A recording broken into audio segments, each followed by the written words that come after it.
wathi ke nathi hayi yiyo kanti. Bathi ke uJoseph ke simbone sengekho. Bebephosa bayaphosa. Then wathi utata wabo wathi walila kakhulu. Walila. Kuthiwa ithi iBhayibhile ifamily yonke yayizomthuthuzela, but the Bible says he refused to comfort him. Zange avume ukuthutuzeleka, wahlala elila, wathi zawulila nto endiyongene engcwabeni ngomntana. Then kwahambe kwafumanise ukuba akho kutya ke ngoku ekhantrini yonke, ukutya kuphi kuse-Egypt. And uJoseph yena uThixo umenze in charge e-Egypt. Then xaba ke ngoku utata wabo usalila, ngoba indlela athethe ngayo zange athethe kakuhle nabo xa ethi makuyothenga ukutya phaa. Wathi kubo iBhayibhile ithi njengoba nilibele ukuyabo lapha njena ihlala inyuka nivanga ukutya kuyathengiswa e-Egypt. Kuthi utata xa usagriva ebhitha wathi anivanga ukuba ukutya kuthengiswa e-Egypt, into enizivayo yintoni? Ngoba ukutya kuthiwa kuyathengiswa e-Egypt. Hambani nani yothengisa ukutya e-Egypt.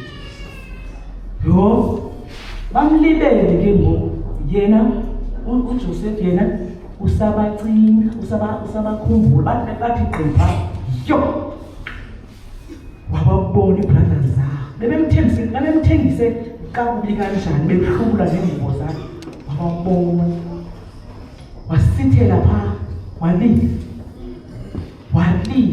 Ezike iinyembezi zezantoni zezejoy and peace, ngoba uzangaxolela. Walila, waphinde usuka iinyembezi waya kuMosini, wathi nivela nini? Next wafika kubrothers zakhe wathi ithini into yenu? Sizothenga ukutya. Kwaze kwathina nivela sivela eKhanani. Hayi andimqondi mina, nitheni ningahlangisi isikole? Wathi hayi baphambatha izandla, hayi asizosikole sizothenga ukutya. Kwaze kwathini niba ngapho kwenu? Wathi sibayi-10 sisibayi-12. Wathi ke ngoku baphi abanye ngathi nibayi-10 njani? Hayi uBenjamin simshiya ngomncinci. Then one of the brothers is no longer with us. Hayibo, abamazi. Wathi other brother is no longer with us. Baxela uJoseph bayazi bathi njani. Wathi jongani ke into ezaniyenza, nifuneka niphinde nize nobrother wenu lo nimshiyile ugqiba kwenuza naye, ukuba nizawubuya nyani na nizamshiya uSimon. Yho, wacela uJuda, wacela uRuben. Wathi andizucengela, shiya uSimon apha, hambani nithatha uBenjamin. Bancane afike ekhayeni, afika baya kutata, hayi uSimon wathi kuphi nimshiye. Wathi uThomas noBenjamin wathi lo yanibulala. uJoseph inki uSimon anibuyana naye, bona kumthelo. Hayi soze wali wacela wathi uJuda hayi ngiyazibingelela kuwe tata, ngwenza nantoni undibulala, sinike uBenjamin sawubuya nayo uSimon. Hayi wemnika ke afika uSimon, afika uBenjamin, bayafika behamba noBenjamin. Afika wathi yho, uJoseph waphinda walila. Wahamba uBenjamin, kaloku umntana kamama zakhe, kaloku umntana kamama zakhe uBenjamin, wamhaka isidala, walila. Hey, waphinda waya phaa kwi-servant zakhe wathi jongani enzani itafulende phaa, itafulende nenze iisithi ezi-12. Wafika bayenza itafule, wathi kodwa niyabizwa, bengasoyiki. Asibizelwa ntoni nami, ahlale etafuleni ende. Ngoba xa uzawutyiwa waphakama uJoseph, waphinda wolile. Kwengoku ulile into yoba ngoku uzabaxelela abayazi. Wabuya wathi jongani ndinguJoseph. Yho, aboyika. Wathi ndinguJoseph lona nithengisile.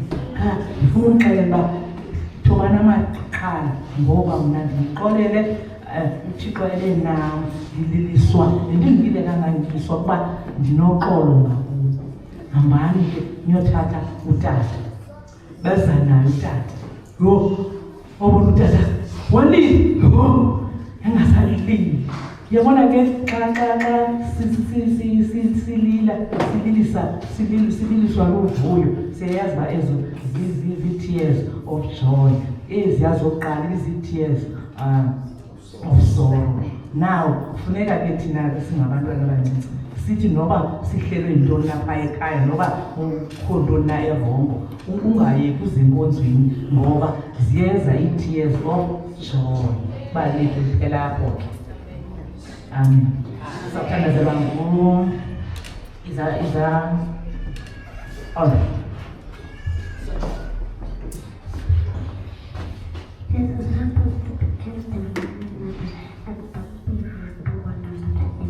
Amen. We love your story, yes. We thank you, yes. For unforgettable time.